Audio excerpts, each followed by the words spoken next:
invencible, soberano, tuya es toda la gloria, tuyo es todo el honor, tuya es la gloria, tuya es toda la gloria, tuyo es todo el honor. Una vez más, Dios, Dios de lo imposible. Levanta tu voz y declara.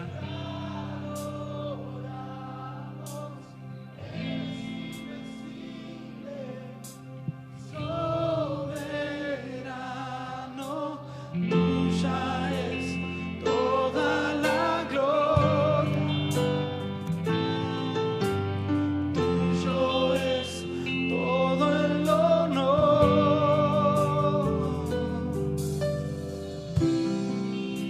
Tú eres grande, fuerte, Dios. Si te tengo a ti no me hace nada falta. Tú lo llenas todo, todo. Declaramos que si tenemos tu amor, tú lo llenas todo en mi corazón.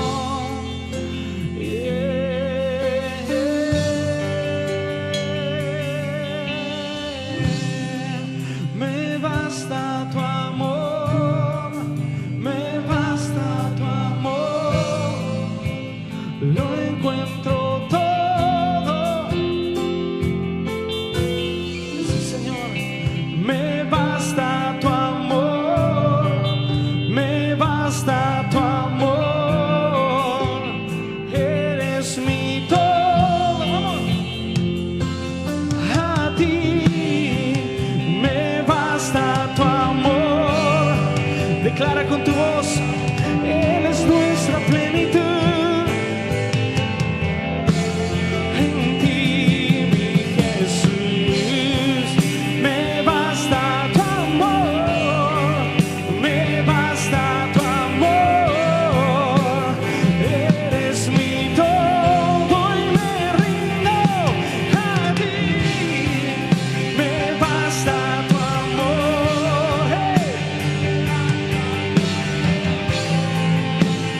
Lo encuentro todo en ti, mi Jesús. Me basta tu amor, me basta tu amor. Eres mi todo y me rindo a ti. Shiribe istara kataraya masheba, tuirana mashereya. Señor, hemos venido a adorarte en esta noche. Hemos venido a alabarte en esta noche. Vamos a adorar a Dios, vamos a alabar a Dios. Queremos orar en esta noche, Señor. Tu pueblo, tu ejército aquí en este lugar, puestos de acuerdo. Queremos orar por esta nación, Señor. Aquí está el liderazgo que tú has escogido, Señor. Oh, Shaktara lai karaba sharabai kenderebe. Oh, karabara sharai kai. Abre tu boca ahí donde estás. Hemos venido a interceder por esta nación. Hemos venido a pedir por nuestras vidas. Señor, en esta noche te queremos pedir perdón. Primero que nada, pedirte perdón por nuestras faltas, Señor. Venimos arrepentidos, venimos humillados delante de ti. En esta hora pedirte que tú nos ayudes, Señor, a declarar que con nuestras fuerzas no podemos, a declarar que somos dependientes de ti, a declarar que cada día te necesitamos más, Señor. Cada día anhelamos más de ti, cada día queremos más de ti. Oh, Katara Sharalai, Karabá, Sharabai, Eketerabai. Espíritu Santo, te necesitamos. Necesitamos de tu llenura cada día. Necesitamos de tu presencia cada día. Oh, Kasharalai, Karabara, Sharabai, Karabarabai. Oh, Shendere, Espíritu Santo, en esta noche venimos delante de ti, Señor, a pedirte por nuestras vidas, primero y principal por nuestras vidas. Queremos poner delante de ti en esta hora la familia, la familia que tú nos has dado, esta familia espiritual. Oh, Shakatarabá, Sharabá, esta familia a la que hoy pertenecemos, venimos y ponemos delante de ti, pidiéndote, Señor, que tú nos bendigas, que tú nos cubras, que tú nos fortalezcas, que tú fortalezcas, Señor. Oh, Shekatarabá, Sharabá, estamos en un tiempo especial de oración, de búsqueda, de clamor, Señor. Queremos pedirte, oh, Sharalai, Karabarabá, por nuestra familia, Señor. Por nuestras familias, más allá de la familia que tú nos has dado aquí en la iglesia. Aún queremos orar por cada familia de esta nación, Señor. Oh, Sharalai, Karabá, queremos presentar delante de ti en esta hora a nuestros padres, a nuestros hijos, a nuestros parientes. Señor, queremos interceder, queremos orar, queremos pedirte por bendición, por cobertura, queremos pedirte por sanidad, Señor, en esta hora. Oh, Sharalai, Karabá, Sharabai, oh, Shenderabai, acá y Arabashar. Creemos en el poder de la oración. Creemos, Señor, que tú eres el que hace, pero creemos también que nuestra oración activa bendición. Creemos también que nuestra oración activa milagros. Creemos también que nuestra oración activa sanidad, Señor, en el nombre poderoso de Jesús. Oh, Sharabai, Karabá, Sharabai. Quizás tenés algún familiar por el que tenés que orar, por el que tenés que ponerlo en las manos de Dios, algún familiar que está peleando con alguna enfermedad. Oh, Sharabaracay, es un tiempo especial de Dios, es un tiempo especial de Dios para orar por ellos, para bendecirlos, pero por sobre todas las cosas, para declarar con fe en esta noche lo que no es como que si fuera. Hoy declará que hecho está, hoy declará que el milagro está hecho sobre su vida, hoy declará que la sanidad está sobre su vida. Oh, Sharabai, porque la palabra de Dios dice que tenemos que declarar las cosas que no son como que si fueran. La palabra de Dios dice que todo lo que sale de nuestra boca, si lo creemos de todo corazón, entonces hecho está, hecho está, hecho está. Creemos en una bendición especial, declaramos una bendición especial, declaramos. Oh, Sharabai, Katarabai, oh, Sharalai, Karabaraba, Sharabai, Katarabai. Señor, oramos por esta nación, oramos por Uruguay. Tantas cosas, Señor, que el enemigo se levanta, tantas cosas que están sucediendo, tanta maldad, Señor. Pero nosotros confiamos en ti porque donde abundó el pecado, sobreabunda la gracia inmerecida, pero la gracia. Señor, creemos que todo lo que pasa, creemos que es parte del propósito. Tú lo haces o tú lo permites, eso lo sabemos, Señor. Te pedimos, Señor, poder ser luz para esta nación. Hoy estamos aquí porque tú nos has escogido para esta gran tarea. Tenemos la mejor profesión del mundo, que es predicar las buenas nuevas. No hay mejor profesión, no hay mejor trabajo, no hay mejor pasatiempo. Tú nos has escogido para predicar las buenas nuevas. Señor, en este tiempo de oración queremos pedirte que renueves nuestra fuerza, que renueves el liderazgo, que renueves, Señor, que renueves, Señor. Te pedimos por una unción fresca, una unción poderosa. Levanta tu pueblo, Señor. Unge tu pueblo, Señor. Nosotros somos la luz y nosotros somos la sal que esta nación necesita. Nos levantamos, Señor, contra toda embestida del enemigo. Nos levantamos contra todo ataque contra la familia. Nos levantamos contra todas las leyes que se están votando, que se están proclamando. Nos levantamos, Señor, y declaramos que firmes estamos, porque aquí está tu pueblo, aquí están tus hijos, y vamos a seguir confiando, declarando, y creemos, como tu palabra dice, que tú vas delante nuestro como poderoso gigante, Señor. Creemos y declaramos que el enemigo va a retroceder, Pero te pedimos que nos uses, Señor. Que nos uses. No queremos ser uno más del montón. No queremos pasar desapercibidos. No queremos no hacer la diferencia. Queremos marcar la diferencia, Señor. Queremos honrarte, glorificarte a través de nuestras vidas. Darte la gloria y la honra por el testimonio de lo que prediquemos cada día, de lo que hagamos cada día, Señor. Bendícenos. Renuévanos en este tiempo, Señor. Hoy declaramos que en tus manos estamos. Hoy declaramos y te decimos, henos aquí, Señor. Decile, heme aquí, haz lo que quieras. Aquí estoy. Anhelo hacer tu voluntad. En el nombre de Jesús. Adoramos a Dios.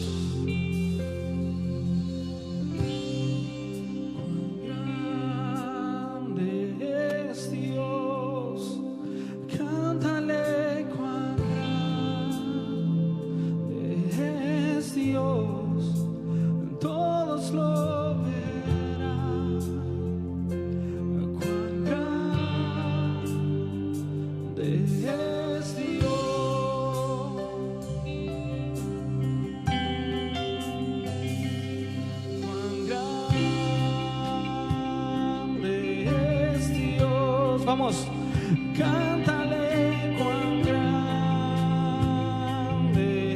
es Dios, todos lo verán, cuán grande es Dios. Levantamos nuestra voz y declaramos una vez más. Cuán grande es Dios. Vamos. Cántale cuán grande es Dios, todos lo verán, cuán grande es Dios. Las voces suben, cuán grande es Dios, cántale cuán grande es Dios, todos lo verán, cuán grande es Dios. Bendecimos tu nombre, Señor. Te damos gracias por tu presencia en este lugar. Amamos tu presencia, amamos tu palabra y nos ponemos de acuerdo contigo, Señor, para unirnos a través de tu palabra. Tu palabra es espíritu, tu palabra es vida. En el nombre de Jesús. Amén. Amén.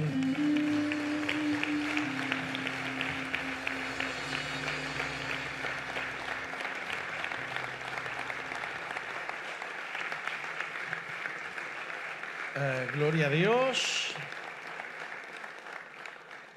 Bienvenidos, tomen asiento. Saludamos a los hermanos de Durazno, 33, Tacuarembó, Tararira, Salto, Florida, Maldonado. Están conectados, me dicen, ¿no? ¿Están conectados? Gloria a Dios. Creo que está faltando. Levante la mano los líderes y colíderes del distrito 3. Ajá. 1, 2, 3. 3.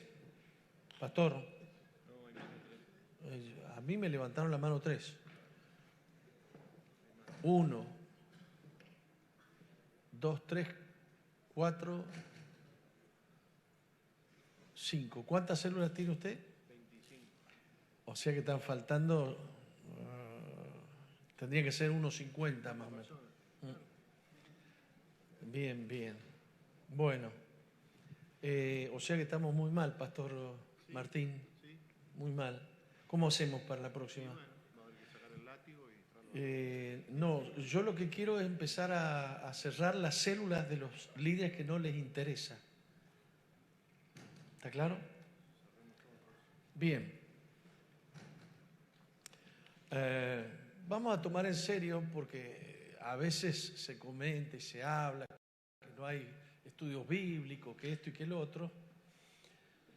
Ay, Jesús. Bueno, no voy a hacer levantar las manos de nadie más por esta vez. Vamos a verlo después. Considero, está saliendo mal el sonido. ¿Le podés ayudar a los chicos, Martín?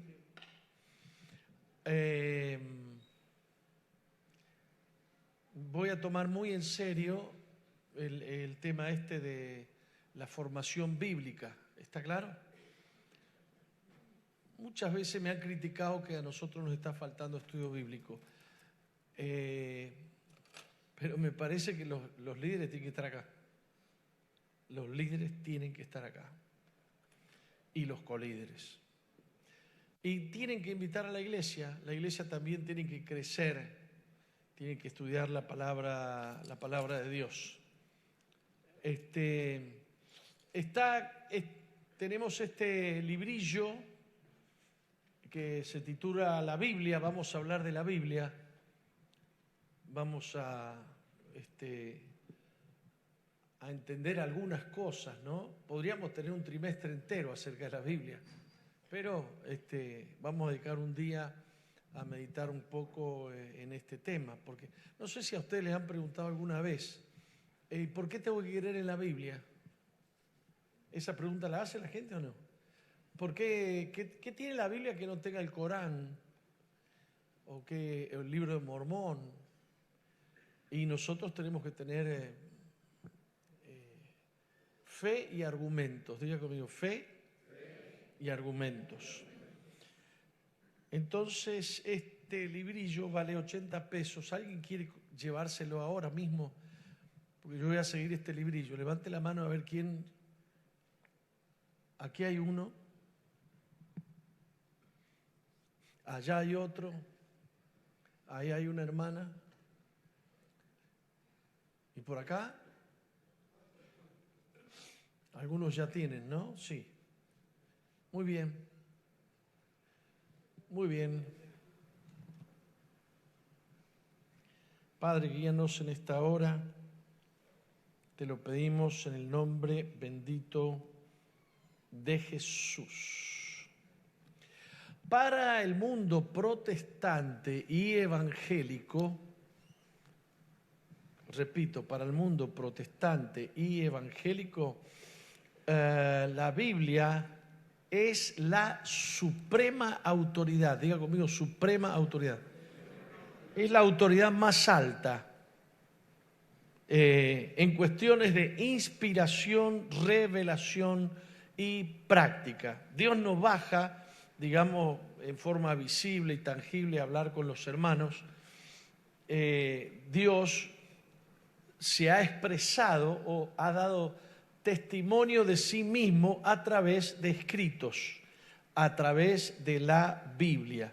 Pero no siempre la Biblia fue, digamos, la autoridad máxima o la autoridad suprema de inspiración, diga conmigo, inspiración, revelación y práctica. De nuevo, inspiración, revelación y práctica. Decimos que los escritores de la Biblia fueron inspirados por Dios. Y decimos que nosotros recibimos a través de esos escritos revelación. Una cosa es la inspiración, otra cosa es la revelación. ¿Está claro? La inspiración tiene que ver con aliento, inspirar. Se inspiró y escribió un poema. Significa, recibió un soplo, recibió un aliento. Se utiliza tanto para lo que es el aire que respiramos, como una inspiración para escribir, para hacer un poema o lo que sea, ¿no? Entonces, decimos que los escritores bíblicos fueron inspirados por Dios. El aliento de Dios vino sobre ellos para que ellos escribieran. Y la revelación es lo que nosotros hemos entendido cuando Dios ha corrido el velo. Revelar significa correr el velo.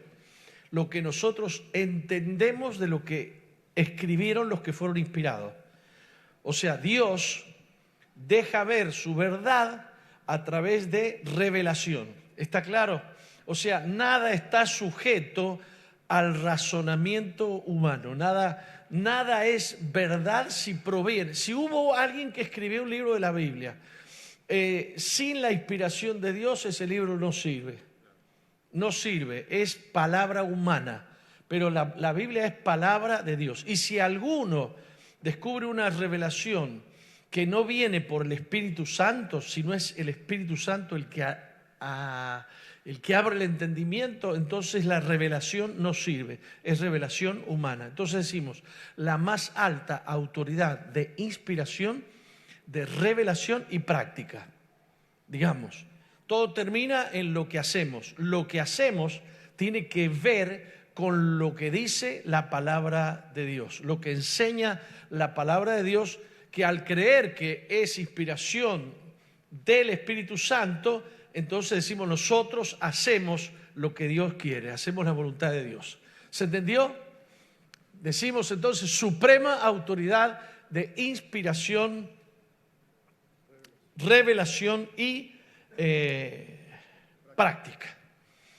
Bueno, por allá por el año 500, por allá hace 500 años, la cosa se había despiolado tanto que vino lo que llamamos la Reforma. La Reforma ha cumplido 500 años.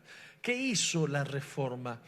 Recuperó estos conceptos que vamos a aprender ahora de la Biblia. ¿Por qué? ¿Cómo se movía la iglesia? La iglesia se movía en función del clero, en función de la tradición romana. Digan conmigo, tradición romana.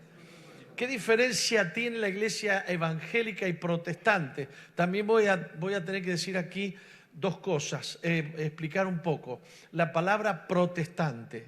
La palabra protestante, que nos la endilgan a nosotros, y nosotros no somos protestantes, pero sí somos un subproducto del protestantismo, ¿no? Pero protestantes eran los curas, ¿cómo se llamaban? Los monjes que comenzaron a protestar por ciertas prácticas, ciertas enseñanzas y ciertas costumbres de la Iglesia Católica. Hace 500 años comenzó a discutirse algo muy importante. Y la pregunta era, ¿quién es la autoridad máxima en la iglesia? Esto sucedió y sucedieron cambios que cambiaron el cristianismo para siempre.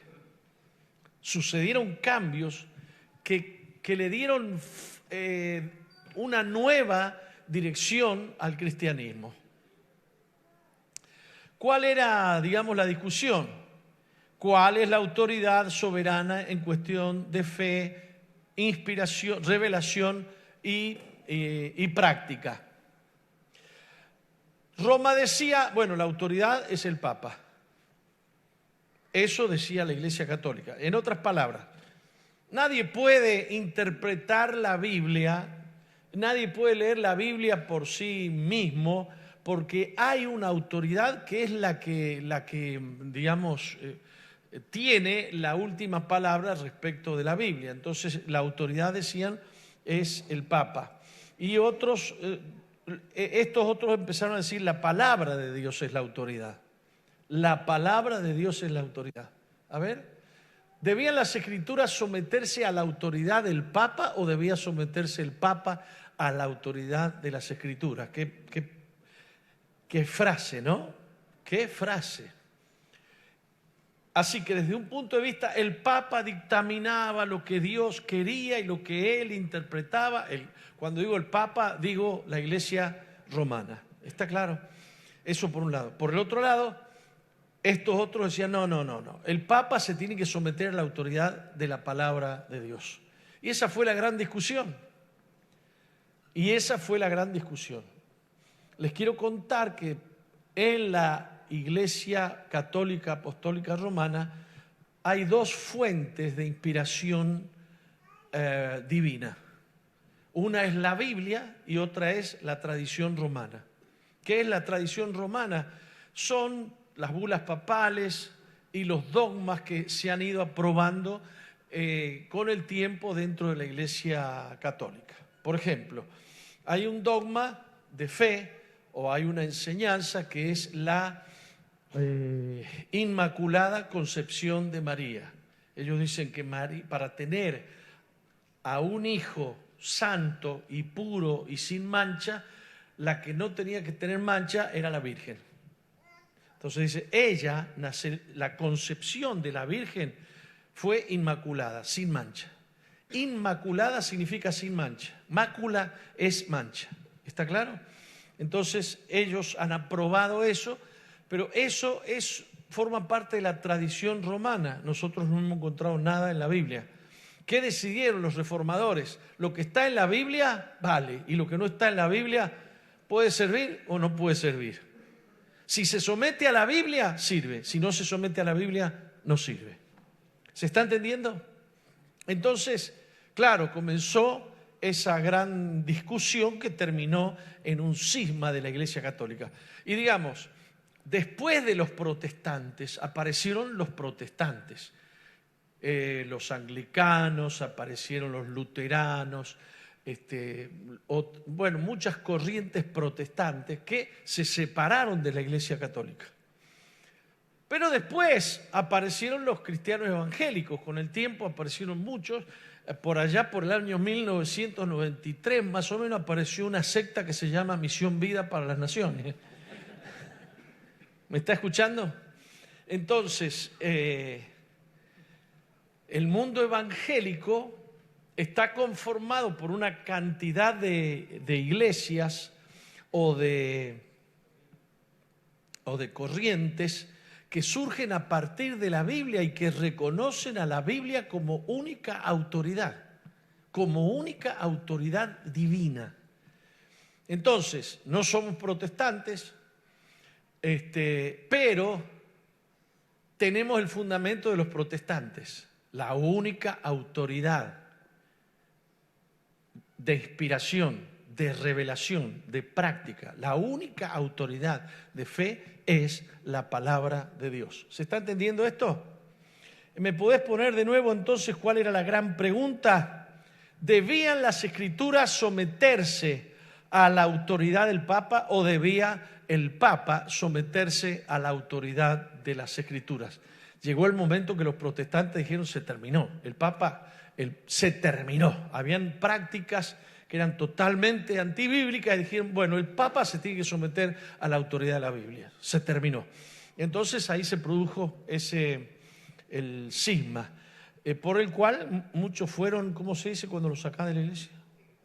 Expulsados, excomulgados. Bien. Muchos nos preguntan por qué creer lo que creemos. Y ahí surgió entonces lo que se llama la suficiencia de las Escrituras. A ver si está ahí, la suficiencia de las Escrituras sin otros agregados de fe o aditamentos de revelación. Es columna fundamental del movimiento protestante y evangélico. Entonces yo digo ahora, protestantes y evangélicos creen en la suficiencia de la Biblia. ¿Qué significa la suficiencia de la Biblia? Significa que lo que está en la Biblia es suficiente, que no necesitamos otros aditamentos de fe, que no necesitamos otros aditamentos de otros libros, de otras revelaciones. Lo que está en la Biblia es suficiente para que el hombre conozca a Dios, para que el hombre sea perdonado, para que el hombre sea salvado, para que el hombre tenga vida eterna. ¿Está claro? Pueden haber muchas revelaciones, pero si no se cuadran con lo que dice la Biblia, entonces no son aceptados. Esto marca nuestra conducta como movimiento evangélico o como movimiento protestante. Por ejemplo, hay una doctrina católica que habla de que la Virgen María es corredentora. Es un dogma. Reina del cielo, madre de Dios, ¿está claro? Hay ciertas enseñanzas, ciertas doctrinas. Entonces, por ejemplo, enseña que la Virgen María sufrió tanto cuando lo vio a Jesús en la cruz, que se unió al dolor del Hijo, y que bueno, que el dolor de la madre y el dolor del Hijo, yo no sé bien cómo lo explican, pero dicen que es la corredentora. Entonces, eso no está en la Biblia. Entonces nosotros decimos con la Biblia, no, hay un solo camino al Padre. Entonces, nosotros tomamos un versículo bíblico donde Jesús dice, yo soy el camino, y la verdad, y la vida. Tendría que haber un versículo que diga, yo soy el camino, la verdad, y la vida, y un cacho también la Virgen María. ¿Ustedes me están entendiendo? Y hay muchas enseñanzas como esa que nosotros no la aceptamos porque no tienen raíz en la Biblia, pero sí tienen raíz en la tradición de la Iglesia Católica Romana. Esas son las diferencias grandes. ¿Cree la Iglesia Católica en la Biblia? Sí, cree en la Biblia.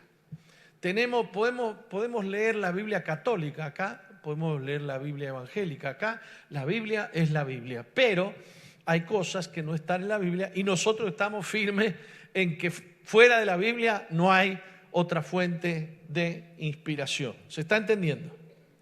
Por ejemplo, ¿por qué creemos en la suficiencia de la Biblia? Porque 2 de Timoteo capítulo 3 versículos 16 y 17 dice, toda la escritura es inspirada por Dios y útil para enseñar, para redarguir, para corregir, para instruir en justicia. Ay, ¿no tenemos el 17 ahí? A fin de que el hombre de Dios sea perfecto. O sea, la Biblia alcanza. Decirle al que tenés al lado, la Biblia alcanza. Decí conmigo, la Biblia es suficiente. Entonces, o sea que la escritura es inspirada por Dios. A fin de que el hombre de Dios sea perfecto. Si te alcanza con la Biblia, ¿para qué le vamos a agregar otra cosa? Dice, y enteramente preparado para toda buena obra. O sea, no necesitamos otra cosa para que el hombre de Dios haga todas las buenas obras que tiene que hacer. Y no necesitamos ninguna otra cosa más que las Escrituras inspiradas por Dios para que el hombre sea perfecto. La Biblia nos lleva a ser perfectos. Un amén, escuché acá. Un solo amén. Bien.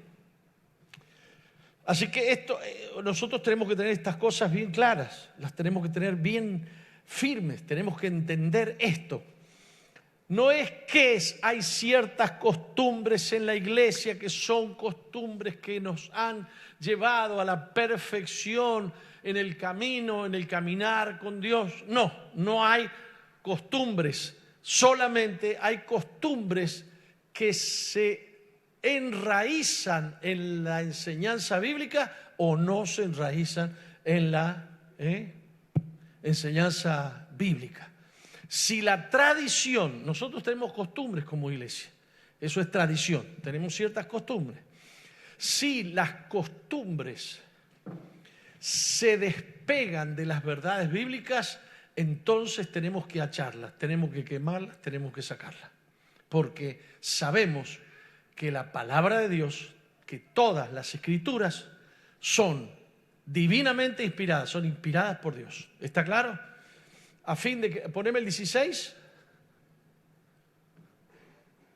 Toda la escritura es inspirada por Dios y útil para enseñar. Al final de la reunión de hoy vamos a ver qué es enseñar, redarguir, corregir e instruir. ¿Está claro? Todo eso tiene la Biblia. Todo eso tiene la Biblia. ¿Para qué? Versículo 17. Para que el hombre de Dios llegue a ser perfecto y enteramente preparado para toda buena obra. Ahí viene el amén. Amén. Bien.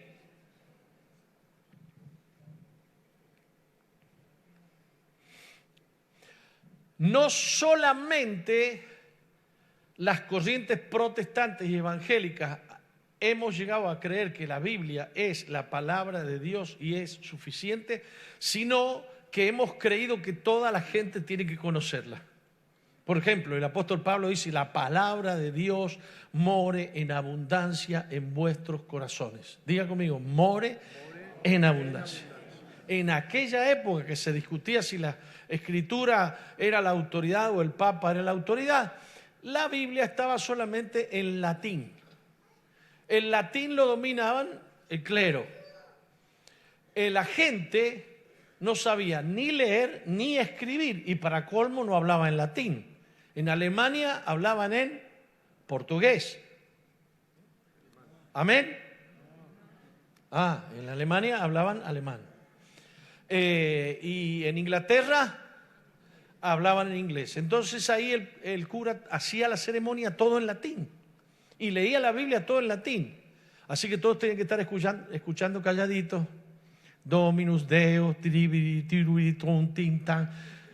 Entraban y salían y nadie entendía nada. Y los monjes que protestaron dijo: la Biblia tiene que estar escrita, y el latín era sagrado.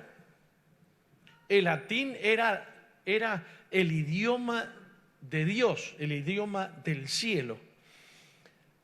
Entonces, pasar al castellano o pasar al alemán el texto bíblico era como contaminarlo. Entonces tenía que aguantarte con lo que te dijera el cura. Usted se calla la boca y usted obedece. Entonces se le llaman lenguas vernáculas. Digan conmigo: lenguas vernáculas. Las lenguas vernáculas son las lenguas que hablan los pueblos. Entonces ellos empezaron a decir: no, hay que traducirlo al alemán. Otro dijo: no, hay que traducirlo al inglés. Otro dijo: no, hay que traducirlo al español. Y se armó un tole, porque cuando estaba en latín, digamos, el dominio de la concentración de la revelación, de la inspiración, solamente te lo podía decir un cura debidamente, digamos, autorizado. ¿Qué sucedió? Que justo en esa época que se armó este lío, surgió la imprenta. Y hubieron monjes que metieron la Biblia en la imprenta en lengua vernácula. Entonces los alemanes empezaron a leer la Biblia y eso fue terrible, porque fue como alumbrar en un pozo todo oscuro. La gente empezó a descubrir cosas, por ejemplo, que no tenía que ir de rodillas de aquí y llegar sangrando las rodillas a algún lugar para encontrar el favor de Dios, sino que el favor de Dios era el gran amor de Jesucristo que murió por nosotros en la cruz del Calvario. Se descubrió.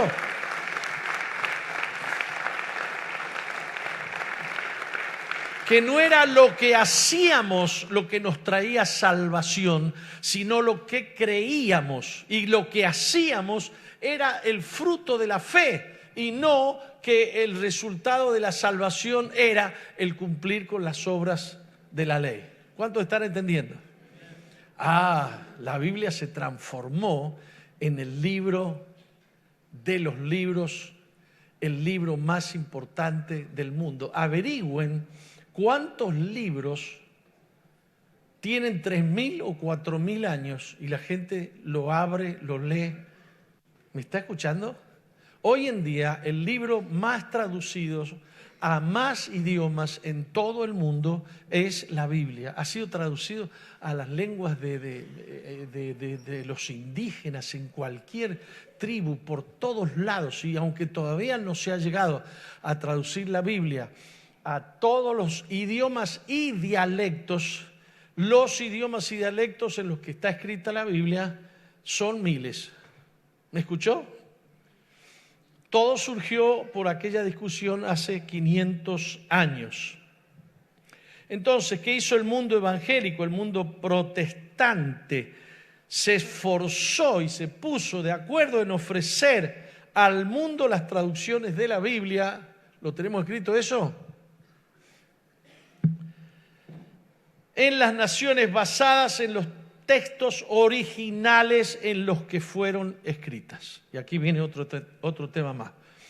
¿En qué idioma fue escrita la Biblia? ¿Alguien me lo puede decir? 3 idiomas: hebreo, arameo y griego.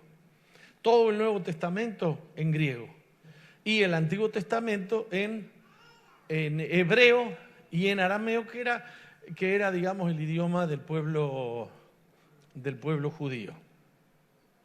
Hay una diferencia muy grande entre el Antiguo Testamento y el Nuevo Testamento. Estaban los escribas en el Antiguo Testamento, hasta el día de hoy están, que se encargaban de copiar los libros sagrados, le llamemos así, algo así como científicamente, con metodología, para no escaparle ni una jota ni una tilde. ¿Se acuerdan que Jesús dijo, ni una jota ni una tilde faltará de la ley? Y ellos eran especialistas en que no falte ni una jota ni una tilde.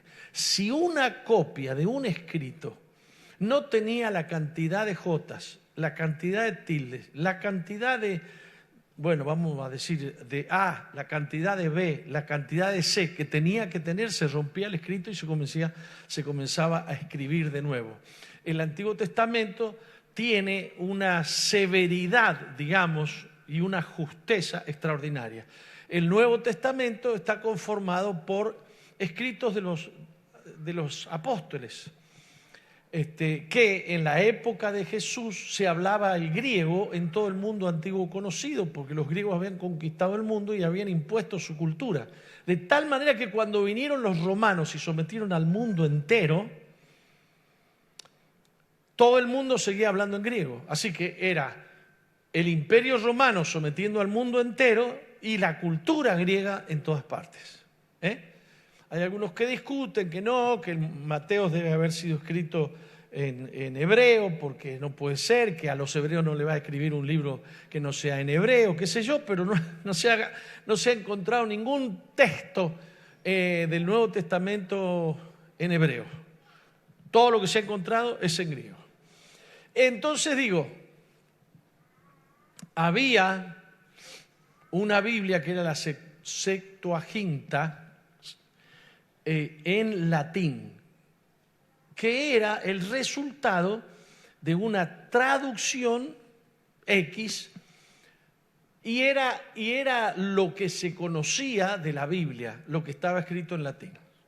Estos reformadores dijeron, no vamos a sacar la traducción de esa Biblia del latín, vamos a ir a los manuscritos originales, y comenzaron a buscar los manuscritos originales en hebreo, en arameo y en griego, y comenzaron a hacer las traducciones directamente de ahí.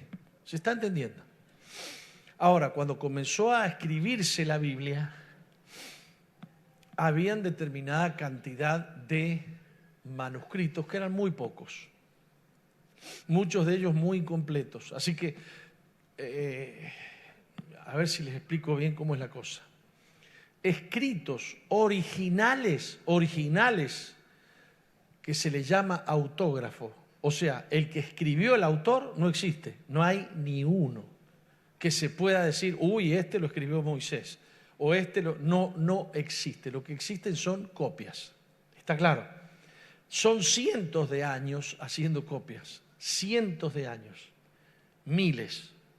¿Me está siguiendo, no? Entonces lo que encontramos son pedazos, lo que encontramos son, no encontramos, por ejemplo, un libro entero, completo, en hebreo. Quizás hay uno ahí de Isaías, ¿no? Quizás, yo no me acuerdo, hay uno que está muy, muy entero de Isaías, pero no sé si es completo. Entonces, de un manuscrito se saca una parte, del otro manuscrito se saca otra parte y se hace el libro de Isaías, o el libro de Jeremías, o el libro... Levanten la mano si van entendiendo lo que les digo. Bien, de tanto escribir copias, la otra cosa es que se escribían en papiros. Papiro es un papel, una especie de papel que proviene de una planta. Eso no dura mucho, no dura demasiado. Entonces se desgasta, se deshace. Entonces hallar un manuscrito es hallar un tesoro. Es hallar un tesoro. Mire usted de dónde sale la Biblia, de escritos muy antiguos que son copias, no son originales. Se les llaman originales griegos u originales hebreos porque originalmente fue escrito en hebreo, pero en realidad son copias, no son los autógrafos. Autógrafo, entonces les repito de nuevo, autógrafo sería un escrito original del autor que lo escribió. No existe. Nadie puede asegurar que existe algún autógrafo o algún original, el primero. ¿Cuál es el gran esfuerzo? El gran esfuerzo que han invertido los eruditos de la Biblia es encontrar los escritos más antiguos. ¿Por qué los más antiguos? Porque son los más... Vos tenés, por ejemplo, 500 copias del libro de Isaías. ¿Cuál es el más fidedigno? Y el primero, el más antiguo. El primero no lo tenemos. Y bueno, el segundo. Tampoco lo tenemos. ¿Cuál es el que tienen? Entonces encuentran un libro de Isaías, por decirte algo, y lo primero que hacen es estudiar cuál es la antigüedad de ese libro. ¿Cuál es la antigüedad? Porque el que más se parece al primero es el más antiguo que encontremos. Las Biblias que se tradujeron hace 500 años, se tradujeron ¿cómo se dice? De originales de lo que se encontraba. Pero al día de hoy se han encontrado miles de fragmentos nuevos. Miles. ¿Me escuchó lo que le dije? Miles. Entonces se van clasificando cuál es más nuevo, cuál es más antiguo. Y resulta que en aquel entonces algunos, yo no sé si a vos te ha pasado, ¿le escribís algo al margen de un versículo? ¿Alguien le escribe algo al margen de un versículo en la Biblia? ¿Vos lo hacés? Vos también lo hacés, vos también lo hacés. Bueno, es pecado, no lo hagan más. ¿Qué pasó? Que habían muchos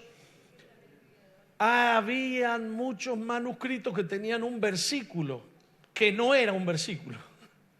Alguno por allá había hecho un escrito al costado de un versículo. Bueno, los versículos además no existían. No estaban versículo 1, capítulo 1, nada, es un escrito completo. ¿Me están siguiendo? Entonces, le hacían un escritito ahí, una aclaración al costadito, al margen, y cuando venía otro por ahí a copiar, lo copiaba como un texto, como parte del texto, y en realidad lo que han hecho es agregarle algo. Entonces, mientras más antiguo es el original del cual se está traduciendo, más cerca de la verdad, más cerca de lo que quiso o de lo que dijo o de lo que escribió el hombre de Dios inspirado. Se ha descubierto con el tiempo que muchos versículos que hay en la Reina Valera no existen en los manuscritos más antiguos. Con lo cual se deduce que hay algunos versículos que son simplemente un agregado. ¿Se entendió? Algún día nos ponemos a estudiar eso, ¿qué les parece? Entonces ahí vienen también las discusiones. No, si está es porque Dios lo permitió, y si Dios lo permitió, esto es parte de la Biblia. Y hay otro que dice, no, si en el escrito más antiguo no está, entonces lo agregaron. Y eso, un agregado es un agregado humano, no forma parte de la inspiración divina. Después hablamos. Sí, lo vamos a mencionar. Lo cierto es que la Biblia se transformó en el manual de la vida. Y ahí está el corazón de Dios, porque si decimos que es inspirada por Dios, entonces decimos, ahí está Dios hablando. Ahí está Dios hablando. Y afirmamos entonces lo siguiente: quien ama la palabra de Dios, ama a Dios. Un amén. Entonces afirmamos, quien ama la palabra de Dios, ama a Dios. Bien, y quien ama a Dios, ama la palabra de Dios. No podemos separar a Dios de la palabra de Dios. Y no podemos separar la palabra de Dios de Dios. Por lo tanto, quien ama a Dios debe amar la palabra de Dios. Quien diga que ama a Dios y no ama la palabra de Dios, no ama a Dios. Porque en la Biblia está el corazón de Dios. En la Biblia está el pensamiento de Dios. En la Biblia está la voluntad de Dios. En la Biblia están los no de Dios. Y en la Biblia están los sí de Dios. Por lo tanto, yo conozco a Dios, al Dios que creó los cielos y la tierra, conociendo su palabra. Se tiene que transformar la palabra de Dios, o sea, la Biblia, en un libro de cabecera de mi vida. Si yo quiero conocer a Dios, no tengo que ir a orar, oh, te quiero conocer, te quiero conocer, te quiero conocer. Tenés que ir a leer la Biblia. Tenés que leer la Biblia. Ahí Dios se revela. Diga conmigo, ahí Dios se revela. Leyendo la Biblia sucede que Dios te abre una cortina y te muestra una verdad de Él, algo que Él tiene guardado, escondido para vos. Ahí está tu novia. Ahí está el día de tu casamiento. Ahí está todo.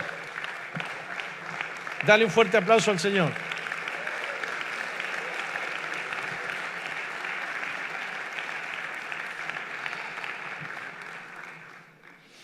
Por eso podemos decir sin miedo que la Biblia es la más grande de todas las obras de Dios. Diga conmigo, más grande que el universo. La palabra de Dios es más que toda la creación de Dios. Porque Dios hizo toda la creación ¿con qué? Con su palabra. Y Dios hace todo con su palabra. Y Dios te llama con su palabra. Y Dios te perdona con su palabra. Cuando vos has sido perdonado de tus pecados es porque has creído en su palabra. Entonces su palabra te da vida eterna. Su palabra te da confianza. Su palabra te da fe. Su palabra te da esperanza. Hola, ¿me están entendiendo? Decirle que tenés al lado, ¿por qué no te dejas de hinchar de ver tantas estupideces? Ni un amén. Que te gusta tal película, que te gusta tal novela, que te gusta. Ahí está la novela de Dios. Bien. La Biblia está conformada por 66 libros. Diga conmigo, 66 libros. La palabra Biblia significa los libros. ¿Está claro? Por lo tanto, la Biblia no es un libro. La Biblia es una biblioteca de libros. ¿Quedó claro? 39 libros pertenecen al Antiguo Testamento o Antiguo Pacto. Usted lo va a encontrar como alianza, como pacto o como testamento. Nosotros estamos acostumbrados a decir el Antiguo Testamento. Hay cierta diferencia entre testamento y pacto. O hay cierta diferencia entre testamento y alianza. ¿Está claro? Pero bueno, no es lo que vamos a discutir hoy. Los 39 libros del Antiguo Testamento son los escritos que llegan hasta antes de la venida de Jesucristo. ¿Está bien? relata toda la historia de Dios con el pueblo judío y después se producen unos 400 años de un vacío y después nace Cristo. Y desde ahí en adelante están los evangelios que relatan el nacimiento de Jesús, la vida de Jesús, y después vienen los otros libros del Nuevo Testamento. 27 libros en el Nuevo Testamento. Lo glorioso, lo magnífico, lo extraordinario es que los escritos que dan lugar a la base textual, digan conmigo, base textual. Recuerden, no hay una cantidad de escritos originales en hebreo, arameo y griego que pertenezcan todos a un mismo tipo, porque se escribieron durante 4.000 años. Diga conmigo, durante 4.000 años se escribieron los libros de la Biblia. Y esos libros tuvieron más de 40 autores. Diga conmigo, 40 autores. Eran de distintos rangos, eran de distinta cultura, eran de distinto tiempo los autores de los libros de la Biblia. No se crea usted que nosotros decimos, ay, en la época de la Biblia. No, no existe la época de la Biblia porque son miles de años. Diga conmigo, muchas épocas, muchas culturas. Los autores no se conocían. Un autor del Pentateuco, Génesis, Levítico, Número, Deuteronomio, Génesis, Éxodo, Levítico, Número, Deuteronomio, Pentateuco. Un autor del Pentateuco no tiene nada que ver con un autor de Malaquías, por decirte así. Fue escrito siglos después, Malaquías. Así que no se conocieron, los autores no se conocían. Eran de distinta cultura. Por ejemplo, Daniel, Babilonia.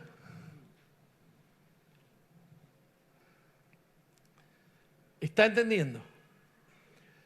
Eran de distintos pueblos. Dije que no se conocían, ¿no? No se conocían. Sin embargo, escribieron sobre los mismos temas. Y profetizaron sobre los mismos temas. Y coincidieron en sus profecías. Muchos de ellos ni sabían lo que había profetizado otro y ellos lo profetizaban de nuevo. Y está aquí en la Biblia. Por lo tanto, la Biblia es un libro extraordinario. Diga conmigo, extraordinario.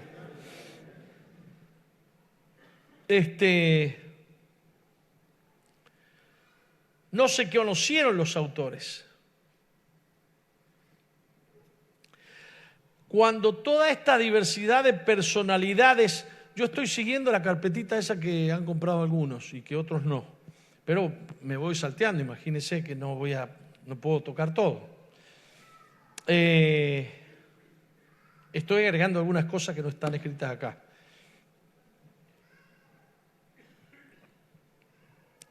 Cuando toda esta diversidad de personalidades, tiempo y espacio coinciden de manera tan exacta en el cumplimiento de sus aseveraciones, las cualidades que resaltan del libro son su maravillosa unidad, autoridad y trascendencia. ¿Se entendió lo que les dije? La Biblia es una maravilla, extraordinaria. Por lo tanto, tiene que haber habido un solo autor, y es Dios, que inspiró a esos hombres a escribir. ¿Se entendió? Ya expliqué que las copias de los textos difieren unos de otros. Creo que leí que de todos los manuscritos que hay de la Biblia, hay como 250.000 diferencias en los textos, 250.000, que le falta una S, que le falta una coma, que falta una palabra, que tiene un agregado. ¿Me están escuchando? 250.000. Ahora, lo grandioso es que no afecta el cuerpo doctrinal, no, son detallitos, a ver si me entienden. O, a lo sumo, como les dije, un versículo de más, que salió de un comentario que alguien escribió al margen. Y se transformó en un en un versículo. Hoy en día estamos en mejores condiciones de tener mejores traducciones que hace 500 años cuando se escribió la primera Biblia. ¿Por qué? Porque tenemos muchos más de miles de fragmentos de originales que se han encontrado que son más antiguos que los que habían cuando se escribieron las primeras Biblias. Diga conmigo, los más antiguos son los más fiables. Dígalo de nuevo, los más antiguos son los más fiables. Es como en la iglesia.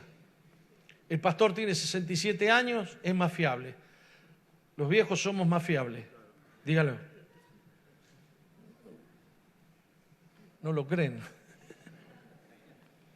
Amén, amén.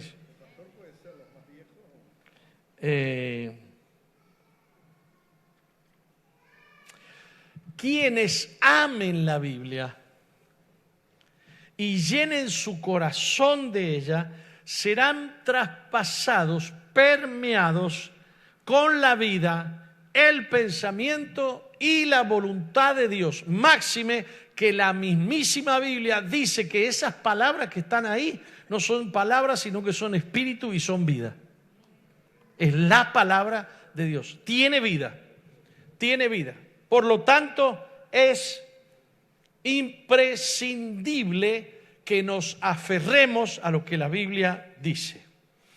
En el Concilio de Roma del año 382 después de Cristo, un concilio decidió cuál era el canon bíblico, porque hay otros libros que no están dentro del canon bíblico. En ese concilio se decidió cuáles eran los libros que iban a conformar la Biblia. Diga conmigo, 382 después de Cristo. Y más tarde se agregaron otros libros que no están en nuestra Biblia, están en la Biblia católica, que son los llamados libros deuterocanónicos o apócrifos.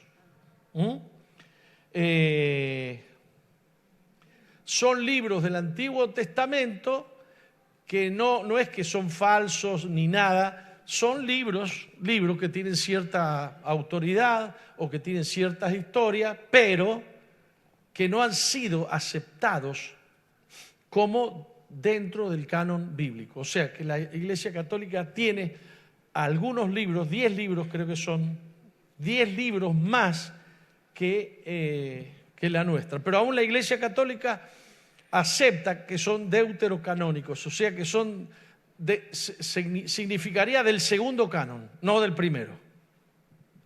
¿Se entendió eso? Amar la Biblia, creerla, es un asunto personal de fe. Yo no te puedo explicar por qué hablo de la Biblia como estoy hablando. Digamos, yo no te puedo explicar racionalmente, porque el trato con Dios y el conocimiento de Dios me viene a mí por la fe. Y por la fe yo acepto que la Biblia es lo que estoy diciendo que es. A vos te preguntan, pero ¿por qué crees en la Biblia y no crees en el libro de Mormón? Mirá, yo no sé, yo creo en la Biblia como la palabra viva del Dios que creó los cielos y la tierra. Entonces, es un tema de comunión con Dios y es un tema de fe. Pero lo cierto es que la Biblia creó el alma de la civilización occidental. Diga conmigo, la Biblia creó el alma de la civilización occidental. De la Biblia surgió una civilización. ¿Qué es una civilización? Es un cúmulo de naciones que tienen en común determinados valores, determinadas verdades, determinadas prácticas. La civilización occidental fue fundada en las raíces judeo-cristianas y son las naciones más desarrolladas del mundo. Toda Europa, todo Estados Unidos, tiene que ver precisamente con ese aferrarse a la Biblia y actuar conforme a las enseñanzas de la Biblia. Las universidades no nacieron del Estado laico. Las universidades las fundaron los cristianos. Que no te digan otra cosa porque es mentira.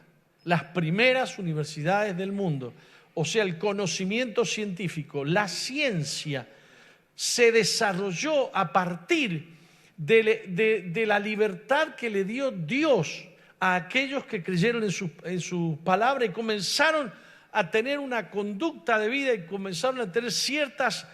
Hay otros que dijeron, no, vamos a meditar. Se sentaron ahí 50 años sentados así, ¿me está entendiendo? Y surgió otra civilización. Pero de la Biblia surgieron estas otras cosas, surgieron proyectos grandiosos. Fue de la civilización occidental que surgió ir a la Luna, ir a Marte. Es la civilización occidental que hizo los grandes descubrimientos y lo llevó, por ejemplo, a la India o a otras civilizaciones. Sería muy lindo poder meditar en estas cosas en alguna otra oportunidad, pero tenemos que enfocarnos en el tema de la Biblia. Gracias a este libro, entonces, proyectos grandiosos se han llevado a cabo, se han construido hospitales, por ejemplo, la caridad cristiana, el amor al prójimo, ¿vieron la parábola del buen samaritano? Quien cree la Biblia y lee y se deja impregnar por la parábola del buen samaritano, no era un creyente judío, el buen samaritano, era una persona de otra nacionalidad, pero que tenía un corazón, y entonces Jesús dio esa enseñanza y lo llevó al enfermo y lo puso en un lugar, le dijo que yo pago todo lo que este hombre gaste. De ahí surge la idea de los hospitales, de los lugares, ¿me está entendiendo? De las enseñanzas bíblicas. Por ejemplo, en algunas civilizaciones donde se cree que lo que uno está viviendo es su karma, por ejemplo, te sale una enfermedad terrible, entonces dice, no lo vamos a sanar porque es su karma, porque es lo que está pagando por haberse portado mal en otra vida. Si se aguanta con lo que tiene, cuando muera va a volver a, ¿cómo se dice?, reencarnar y va a venir a otra vida mejor. Así que hay civilizaciones que no ayudan a los enfermos. Y un cristiano está en contra de la eutanasia porque cree que la vida es sagrada, que la vida hay que respetarla. O sea que hay una cantidad, un cúmulo de enseñanzas y de cosas que están en nuestro corazón. Por ejemplo, estamos en contra del aborto, porque respetamos la vida que Dios ha creado, que es sagrada. Todo eso da lugar a la conformación de sistemas de salud, sistemas de ayuda social, qué sé yo, que se degenera cuando el hombre se aleja de la Biblia. Se degenera. Entonces ahí viene el aborto, ahí viene la eutanasia, ahí vienen otras cosas que le hacen mucho daño a la sociedad. Ahí está el carácter de Dios en la Biblia. Ahí se nos muestra acerca del poder de Dios y nosotros llegamos a creer que ese poder es ese poder y creemos en el poder de Dios. La Biblia nos convence.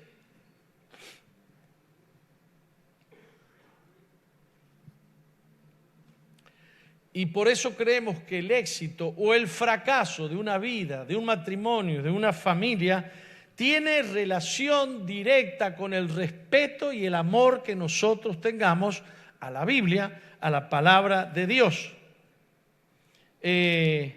Atesoramos esa palabra en la mente, en el corazón, para ponerlo por obra y aplicarlo a nuestro andar diario. ¿No me escribiste eso vos?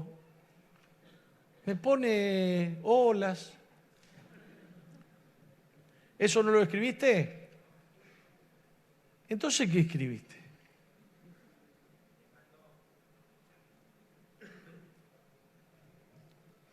A ver si pusiste esta otra. El Dios que nos creó y nos ama no se ha dejado sin testimonio y no nos ha negado su manual para la vida. Ah, ¿también te faltó esa? ¿Te faltó esa?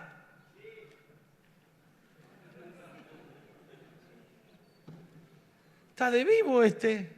Yo le decía, ¿qué? ¿Ya terminaste? Sí, ya está.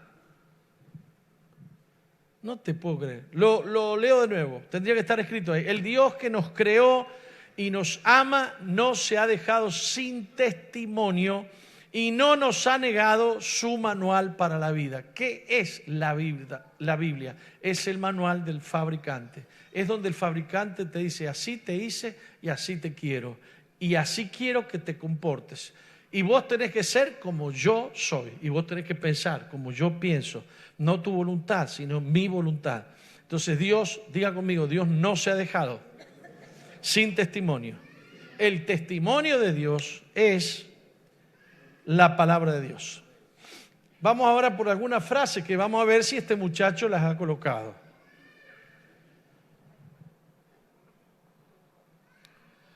Para el que se ha aburrido de leer la Biblia, dijo John Piper, si una persona ciega no puede ver el sol, no es culpa del sol. ¿Les gustó la frase? No les gustó. Es una frase para el que se aburrió de leer la Biblia. El que lee la Biblia con expectativa, con fe, con amor a Dios, va a encontrar a Dios. Si no lo encontrás, el problema no está en Dios, el ciego sos vos. Hay otra que dice, no te preocupes por lo que no entiendas de la Biblia, preocúpate por aquello que entiendes y no lo aplicas en tu vida. ¿Habrá algún amén acá? Amén. Lo voy a decir de nuevo, a ver. No te preocupes por lo que no entiendas de la Biblia. Hay personas que están acostumbradas a hacer preguntas complicadas acerca de la Biblia. No te compliques haciendo preguntas difíciles.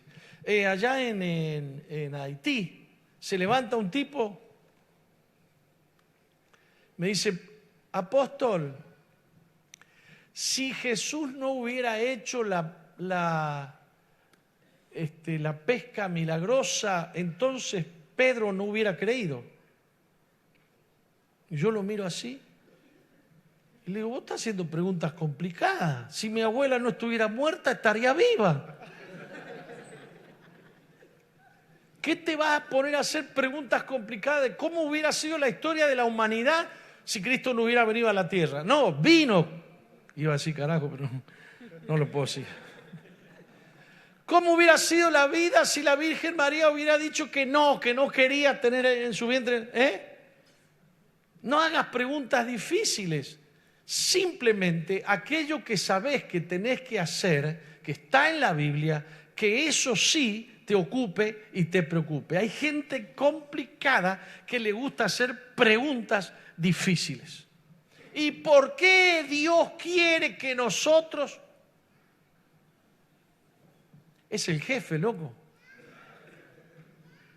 El jefe, ¿para qué va a hacer esa pregunta? ¿Por qué Dios quiere? Porque se le da la real gana. Porque es Dios. Denle un aplauso al Señor.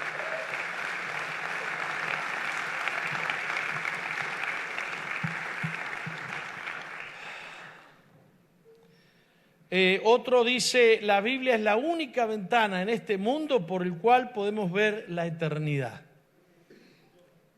La Biblia es la única. ¿Por qué creemos que existe la eternidad? Porque la Biblia dice que existe la eternidad. Se terminó. ¿Y cómo sé si que existe la eternidad? Porque lo dice la Biblia. ¿Y por qué la Biblia dice que existe la eternidad? Y porque se le ocurrió a Dios decir que existe la eternidad. Hola. Y la gente especula, dice, no, eso es un concepto muy religioso. Pero después viene un científico, descubre la relatividad Y la ciencia descubre que las cosas son como Dios dice, que a la velocidad de la luz el tiempo se hace cero, y cuando el tiempo se hace cero o tiende a cero, estamos en la eternidad. Bueno, no me voy a poner a enseñar a Albert Einstein hoy aquí.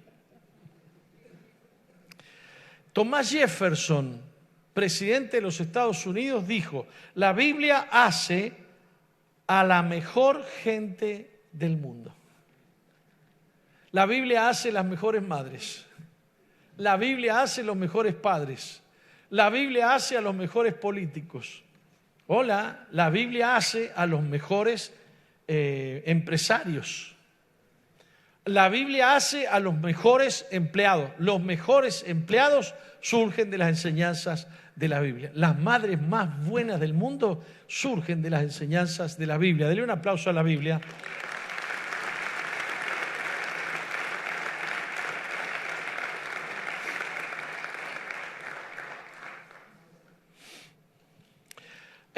A continuación, en el librito hay una nota muy interesante que yo ni la voy a tocar.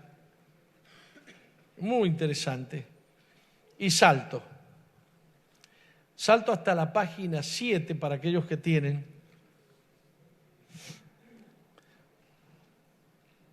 Esta es una frase de, ¿cómo se llama este que leíamos nosotros, del libro que hizo? Vishal Mangalwadi. Vishal Mangalwadi. Vishal Mangalwadi. A ver, decir, Vishal Mangalwadi. Y decir, no me voy a dormir. Vishal Mangalwadi dijo: las críticas contra la Biblia, porque debe ser el libro más criticado que existe. No, la Biblia no es perfecta, no, la Biblia fue escrita por hombres, bueno, y están. Pero la crítica contra la Biblia es el reconocimiento de su poder cultural singular. Ha sido la brújula intelectual y moral de Occidente. Piense bien lo que acabamos de leer. Las críticas contra la Biblia son el reconocimiento de su poder cultural singular. Qué bonita esa frase, che. Qué bonita el diseño. Ya me tenía cansada las rayitas esas blancas con las... Mire qué bonito que queda así. Bien. También dice Vishal Mangalwadi: ahora, habiendo amputado la Biblia, porque ahora se dice que lo que la Biblia dice no es verdad. Se han dado vuelta a los conceptos, pero ya lo anunció la Biblia. Hay de a los que a lo bueno le dicen malo, y a lo malo bueno, y a lo amargo le dicen dulce, y a lo dulce le dicen amargo. Habiendo amputado la Biblia, dice Vishal Mangalwadi, la maquinaria educativa de Occidente está produciendo descarriados. ¿Qué escribiste vos? La universidad moderna puede enseñar cómo se puede viajar a Marte, pero no cómo vivir en tu casa o tu nación. Podés llegar a Marte y no saber cómo conducirte con tu esposa. ¿Cuántos están entendiendo? Eso es lo que está produciendo el haber amputado la Biblia de la civilización. Seguimos. Y nos vamos a la página 9, donde hablamos un poquito de la estructura de la Biblia. Les dije que la palabra Biblia viene del griego biblos, que significa los libros. Efectivamente, no se trata de un libro, sino que se trata de una biblioteca de libros, un conjunto de libros que asombrosamente tocan temas que han trascendido la historia de la humanidad.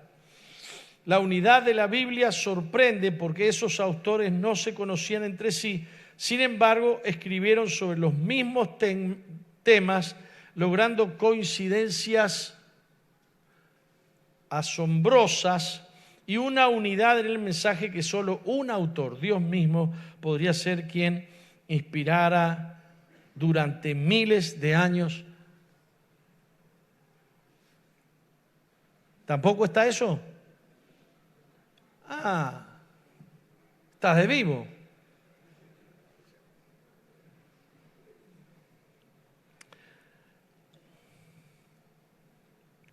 Bien. Les cuento un poquito. Hablemos de los 39 libros del Antiguo Testamento. En la época en que yo estudiaba la Biblia, nos enseñaron a aprender de memoria el orden de todos los libros: Génesis, Éxodo, Levítico, Deuteronomio, Josué, Jueces, Ruth, Primera y Segunda de Samuel, Primera y Segunda de Reyes, Primera y Segunda de Crónicas, Esdras, Nehemías, Esther, Job, Salmos, Proverbios, Eclesiastés, Cantares. ¿Me está entendiendo? Porque es importante y se divide. En el Antiguo Pacto, los 5 primeros libros, que se llama la Torá para los judíos, es la ley. Génesis, Éxodo, Levítico, Deuteronomio. Génesis, Éxodo, Levítico, Número, Deuteronomio. Los 5 primeros libros de la Biblia son los libros conocidos como la Torá, la ley. Después vienen 12 libros históricos. 12 libros históricos que tienen que ver Primera y Segunda de Samuel, Primera y Segunda de Reyes, Primera y Segunda de Crónicas, Esdras, Nehemías, Esther, que relatan historias, que relatan la historia. ¿De acuerdo? Después vienen los libros poéticos, que son Job, Salmos, Proverbios, Eclesiastés y Cantares. Job, Salmos, son 5 también. Y después vienen un grupo de 5 libros de profetas, profecías. Y están los profetas mayores y están los profetas menores. Isaías, Jeremías, Lamentaciones, Ezequiel, Daniel son los 5 profetas mayores. Y después de Daniel venía Ezequiel, Daniel, Oseas, Joel, Amós, Abdías, Jonás, Miqueas, Nahum, Habacuc, Ageo, Zacarías, Malaquías. Son 12 libros de profetas menores. Así está conformado el Antiguo Testamento. El Nuevo Testamento tiene 4 evangelios, los 4, Mateo, Marcos, Lucas y Juan, que relatan el nacimiento de Jesús, la vida de Jesús, los milagros de Jesús, la crucifixión de Jesús, la muerte de Jesús, la resurrección de Jesús. Después viene Hechos de los Apóstoles, que es un libro histórico que relata, digamos, la historia del nacimiento de la iglesia. Cómo los apóstoles, los discípulos de Jesús, comenzaron a hacer las obras que Jesús hacía. Hicieron las mismas obras de Jesús. Resucitaron muertos, sanaron enfermos. ¿Se acuerdan? Grandioso cuando Pedro y Juan van al templo por primera vez, van juntos y se encuentran en la puerta del templo a un cojo, y el cojo les pide una limosna, y Pedro lo mira a los ojos y le dice: no tengo ni plata ni oro, mas lo que tengo te doy en el nombre de Jesús. Y ahí estaba Jesús actuando, obrando a través de los discípulos. Eso es un libro histórico que es los Hechos de los Apóstoles. Y después vienen una serie de libros, 14 cartas. El autor que más libros ha escrito en la Biblia es el apóstol Pablo. 14 cartas del apóstol Pablo. Después vienen 7 cartas generales, que son de Pedro, de Santiago. Son 7 cartas generales. Y un libro profético final, que es el Apocalipsis. Yo ya hablé entonces de inspiración y revelación. A ver qué me escribiste de eso.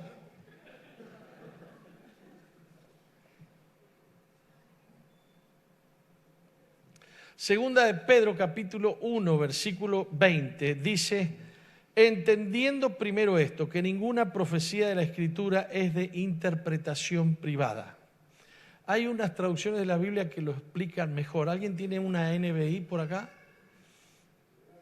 Ninguna palabra de la Biblia es de interpretación privada. Uno puede agarrar un versículo y decir, Dios me ha dicho que me tengo que casar con esta mujer. No, Dios me dijo. No. Los libros fueron inspirados por Dios. Y vos no sos dueño de interpretar lo que se te da la gana. El conocimiento que viene de la Biblia es por el actuar del Espíritu Santo, por lo tanto responde a revelación. Así que hay algunos, por ejemplo, los demonios utilizan versículos bíblicos para confundirnos. No es de interpretación privada, es revelación. ¿Me está entendiendo? Hay demonios que me han acusado a mí con la Biblia, con la palabra de Dios. Satanás lo quiso hacer caer a Jesús diciendo, escrito está. Y Jesús le contestó, no, pará, está escrito esto otro. Entonces, lo que Jesús decía venía por inspiración del Espíritu Santo. Lo que el diablo decía era de su razonamiento. ¿Están entendiendo? Entonces, entendamos esto, que ninguna profecía de la Escritura es de interpretación privada. ¿Encontraron el versículo? A ver cómo lo dice la NBI. Ante todo tengan muy presente que ninguna profecía de la Escritura surge de la interpretación particular de nadie. Nadie está autorizado a interpretar personalmente. Todos estamos autorizados a recibir revelación. ¿Notan la diferencia? ¿Sí? Vos podés decir, Dios me habló, pero más vale que Dios te haya hablado. Hola. Pero si vos decís, yo siento que este pasaje me quiere decir, me parece, chau, te estás inventando algo. ¿Te quedó claro la diferencia? Entonces, ahí tenemos el concepto de inspiración y de revelación. No es que a Isaías se le ocurrió escribir y escribió, la inspiración no responde a una ocurrencia humana. La inspiración ocurre por un soplo divino, aliento de Dios. Porque nunca la profecía fue traída por voluntad humana, sino que los santos hombres de Dios hablaron siendo inspirados por el poder del Espíritu Santo. Amén. De la misma manera que fue escrita por inspiración, debe ser entendida por revelación. Por eso la palabra de Dios es viva y eficaz. Está viva. No es para que vos entiendas lo que vos quieras, es para que Dios te hable cuando Él quiere. A eso se le llama palabra rema. Diga conmigo, palabra rema.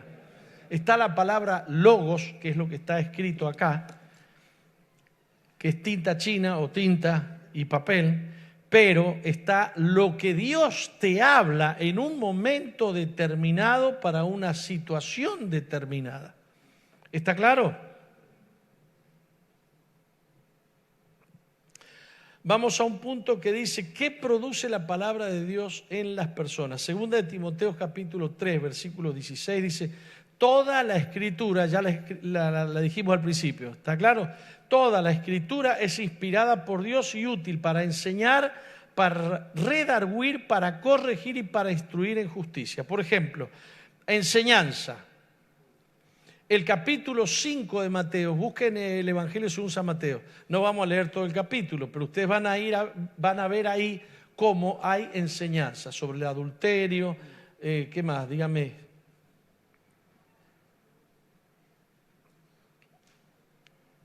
Bueno, la voy a buscar yo entonces. El amor a los enemigos. ¿Qué más?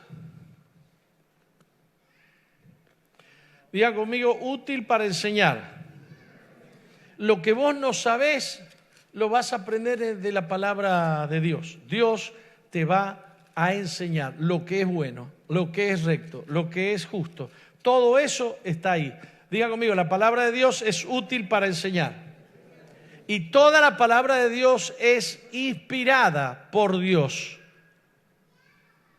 Útil para enseñar, para redarguir, para corregir y para instruir en justicia, a fin de que el varón de Dios sea perfecto y preparado para toda buena obra.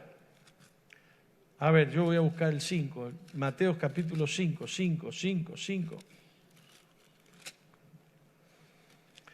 Entonces, enseñanzas. Ustedes son la sal de la tierra, ustedes son la luz del mundo. El mundo los tiene que escuchar a ustedes porque la luz está en ustedes. Estas son enseñanzas. Ustedes son la sal. ¿Cuál es la función principal de la sal? Dígamelo, ligerito. Conservar. Por eso nos llaman conservadores. Porque la sal conserva. Vos agarrás una pata de chancho, le pones sal y no se te pudre. Y qué rica que es. ¿Cuánto me están entendiendo? La sal tiene un poder de conservar. Ustedes son los que conservan la sociedad. Ustedes son, bueno, esas son las enseñanzas. Bárbaro. ¿Para qué las enseñanzas? Para que no nos equivoquemos, para que no pequemos, para que no hagamos las cosas mal, para que hagamos todo de acuerdo a la voluntad de Dios. ¿Decimos amén o no? Redarguye, diga conmigo, redarguye. Redarguir significa argumentar advirtiendo. Diga conmigo, argumentar advirtiendo. Primero vino la enseñanza. Llegó la enseñanza a tu vida. Pero en algún momento vos te olvidaste de la enseñanza. En algún momento cerraste los ojos, no entendiste y comenzaste a desviarte. Y la palabra de Dios, vos abrís la palabra de Dios, te redarguye. O sea, es el semáforo en rojo. Te advierte. La palabra de Dios te enseña, la palabra de Dios te advierte. ¿Se entendió? Se compungieron de corazón, se me fue a otro lado. Sí, está bien. Al oír esto se compungieron de corazón y dijeron a Pedro y a los otros apóstoles, varones, hermanos, ¿qué haremos? La palabra de Dios llegó a esas personas y se compungieron. ¿Qué significa compungir? Vos. Entristecerse para arrepentimiento. Se compungieron, se pusieron tristes y dijeron, estamos mal, ¿qué tenemos que hacer? Entonces, esa es la palabra redarguye. Y después corrige. Vamos a suponer de cuenta que vos sos un cabezón. A ver, vos sos un cabezón. La Biblia te enseñó. La Biblia te advirtió, pero vos seguiste por tu rumbo. ¿Está claro? Entonces, el tercer concepto es que la Biblia te corrige. ¿Se entendió esto? Hechos 18:26, ¿qué dice? Y comenzó a hablar con denuedo en la sinagoga, pero cuando le oyeron, Priscila y Aquila le tomaron aparte, le expusieron más exactamente el camino. Te corrige. Ya, primero te enseñó. Después que te enseñó, vos te desviaste, te corrige. Te desviaste al todo, te corrige. O sea, te fuiste para la derecha y tenías que seguir derecho. La palabra de Dios endereza lo torcido. Eso significa que corrige. Entonces, ¿Dios no me va a querer más? No, ¿cómo no te va a querer más? Te quiere corregir. Te corrige, te endereza. ¿Quién? La palabra de Dios. Y te instruye en justicia, o sea, nos indica cómo actuar en todas las áreas de nuestra vida. Y la otra cosa que tiene la Biblia, Romanos 10:17, ¿lo tenemos? Así que la fe es por el oír y el oír por la palabra de Dios. La fe viene, ¿cómo hago para tener más fe?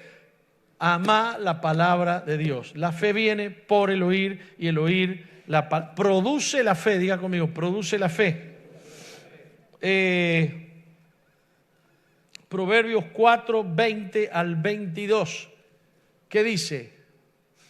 Hijo mío, está atento a mis palabras, inclina tu oído a mis razones, no se aparten de tus ojos, guárdalas en medio de tu corazón. Versículo 22, porque son vida a los que las hallan y medicina a todo tu cuerpo. La palabra de Dios es vida y la palabra de Dios sana. Amén. Nos da victoria frente al diablo. Esto lo podemos ver en Mateo 4, capítulo 1, versículo 1 al 11. ¿Qué es 1 al 11? Es la historia de la tentación de Jesús. Jesús tuvo victoria contra Satanás porque usó la espada del Espíritu, que es la palabra de Dios. Pero no era la palabra interpretada por Jesús, era la palabra revelada de Dios. Satanás decía, escrito está, y Jesús decía, escrito está. ¿Y cuál valía? ¿Y cuál tenía poder?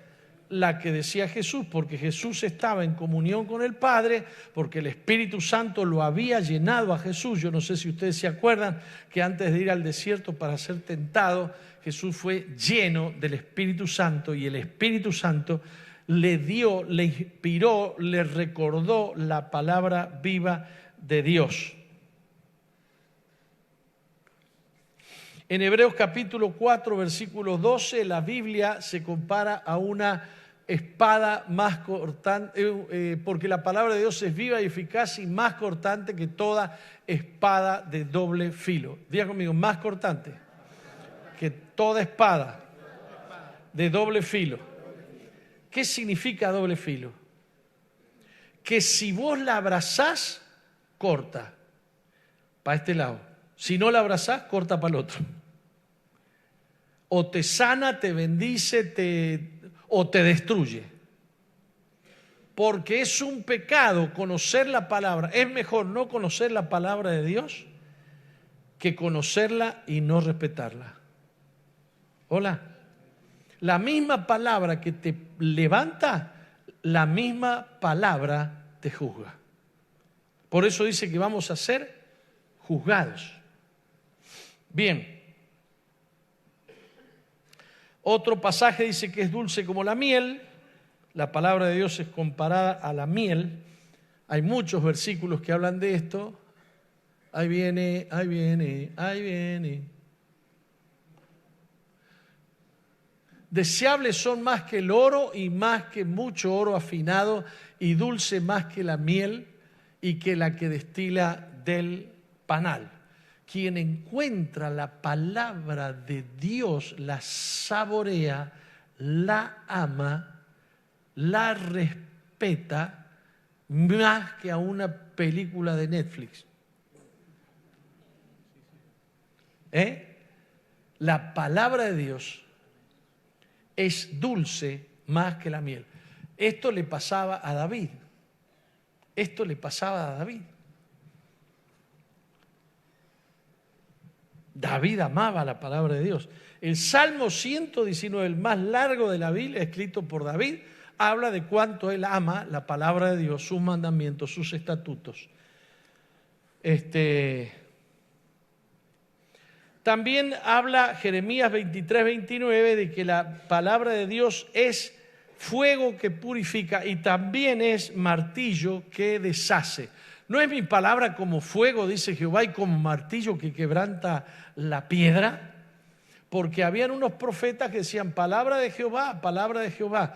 Y el Señor dice, escúchenme, escúchenme, escúchenme. Si alguno tiene un sueño, o si a alguien se le ocurre algo, diga que soñó un sueño, diga que se le ocurrió algo, pero no diga que es palabra de Jehová. Porque si fuera palabra, dice, si hubieran estado en mi secreto, hubieran oído mis palabras, pero no estuvieron en mi secreto. Y entonces, enojado, dice Dios, no es mi palabra como fuego, dice Jehová, y con martillo que quebranta la piedra. Y la otra que está en el Salmo 119, versículo 105, que dice, lámpara es a mis pies tu palabra y lumbrera en mi camino. La palabra de Dios es una lámpara que alumbra nuestros pies para que no nos desviemos. Y vamos a terminar con Colosenses capítulo 1, versículo 15 al 20, diciendo cuál es el mensaje central de la Biblia. Él es la imagen del Dios invisible, el primogénito de toda creación. Porque en Él fueron creadas todas las cosas, las que hay en los cielos y las que hay en la tierra. Diga conmigo, en Él. Diga conmigo, en Él. Todas las cosas que fueron creadas en el cielo y la tierra fueron creadas en Él. ¿A quién se está refiriendo? A Cristo. ¿Cuál es el mensaje principal de la Biblia? Cristo es todo. Cristo es todo. Y las que hay en la tierra, visibles e invisibles, sean tronos, sean dominios, sean principados, sean potestades, todo fue creado por medio de Él y para Él. El mensaje central de la Biblia es: Jesucristo es el Señor. Siga.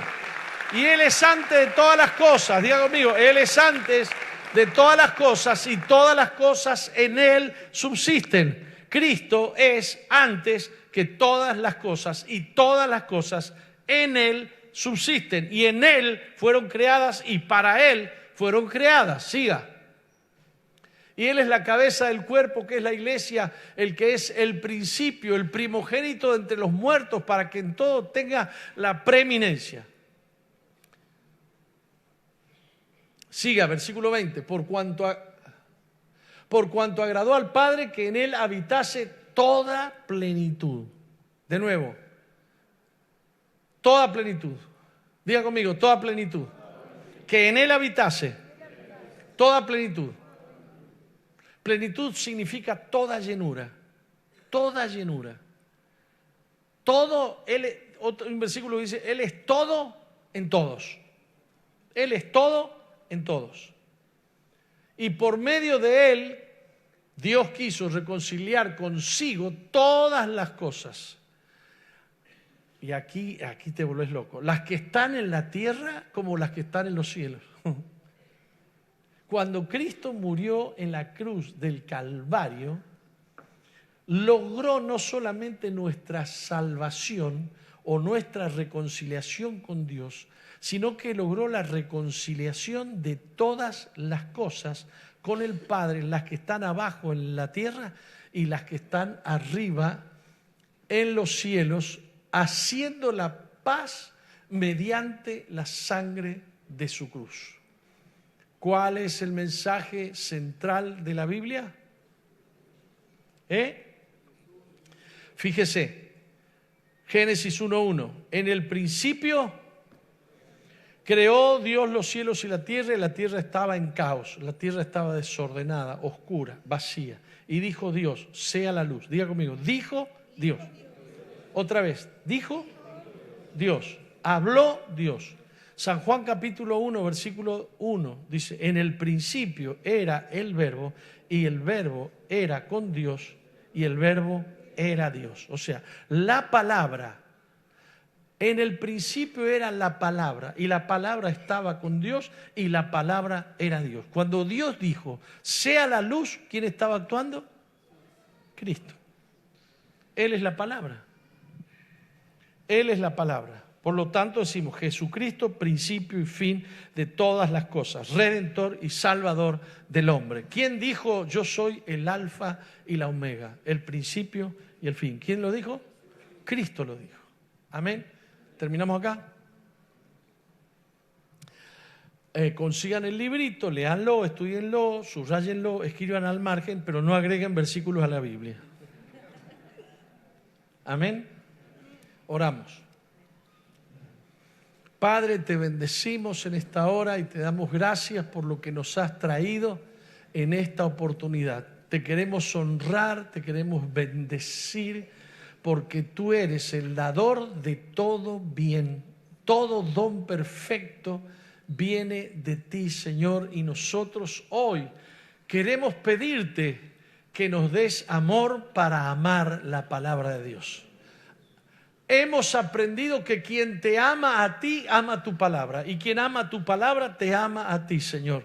Concédenos amar profundamente con todo nuestro corazón tu palabra. En esta hora, Señor, te pedimos que nos bendigas. En esta hora te pedimos que tú aceptes nuestra gratitud.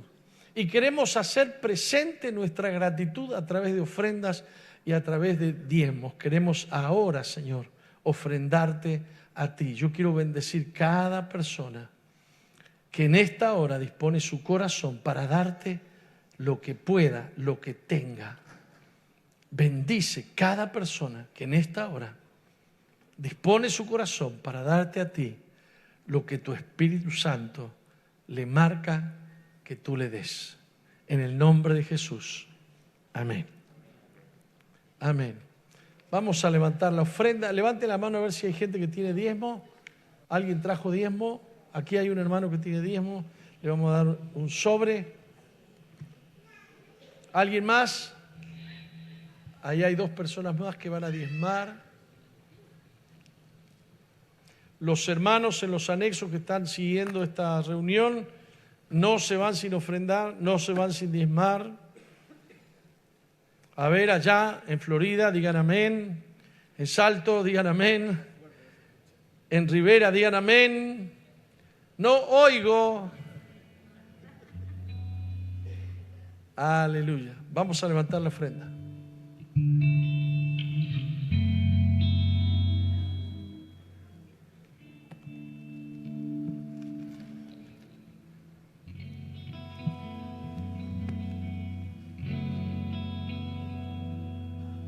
Eterno, nada me apasiona más que tú. Eres mi deseo eterno. Nada me apasiona más que tú. Cristo Jesús, eres mi plenitud. Cristo Jesús, eres mi plenitud. Cristo Jesús, eres mi plenitud. Cristo Jesús, eres mi plenitud. Si te tengo a ti, lo tengo todo, mi amado, mi tesoro. Fuera de ti, nada deseo, Señor. Si te tengo a ti, lo tengo todo, mi amado, mi tesoro. Fuera de ti, nada deseo, Señor. Si te tengo a ti, lo tengo todo, mi amado, mi tesoro. Fuera de ti, nada deseo, Señor.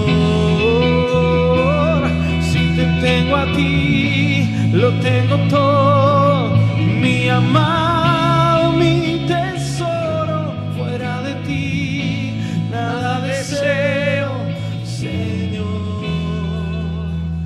Cristo Jesús, eres mi plenitud. Cristo Jesús, eres mi plenitud.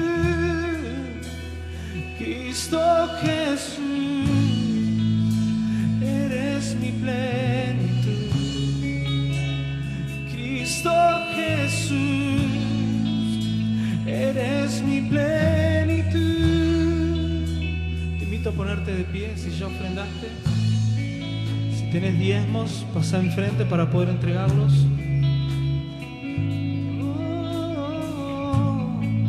Tú eres nuestra plenitud. Cristo Jesús, levanta tu voz. Eres mi plenitud. Cristo Jesús, eres mi plenitud. Una vez más. Cristo Jesús, eres mi plenitud. Cristo Jesús,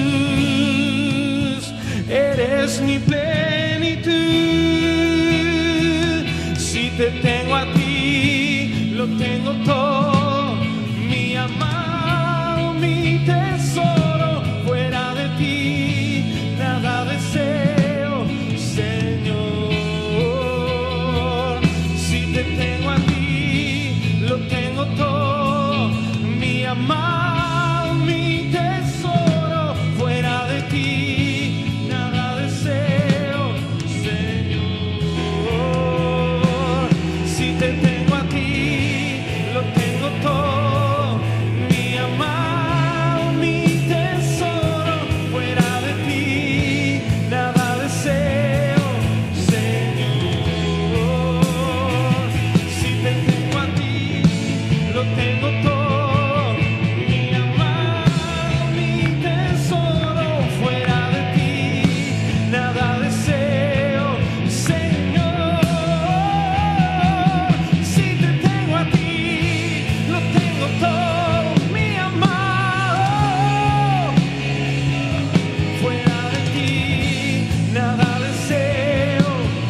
Padre, bendice tu pueblo.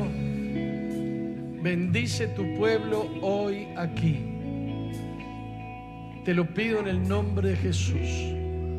Sopla tu espíritu, abre nuestros ojos, enséñanos, penetra poderosamente hasta la médula de nuestros huesos con el poder de tu palabra viva. Señor, nos comprometemos delante de ti a amar tu palabra, desear tu palabra, en el nombre de Jesús. Amén. Amén. Dale un beso al que tenés al lado, que has aprendido a amar a tu hermano por culpa de la palabra de Dios, por causa de la palabra de Dios. Amén. Dios le bendiga.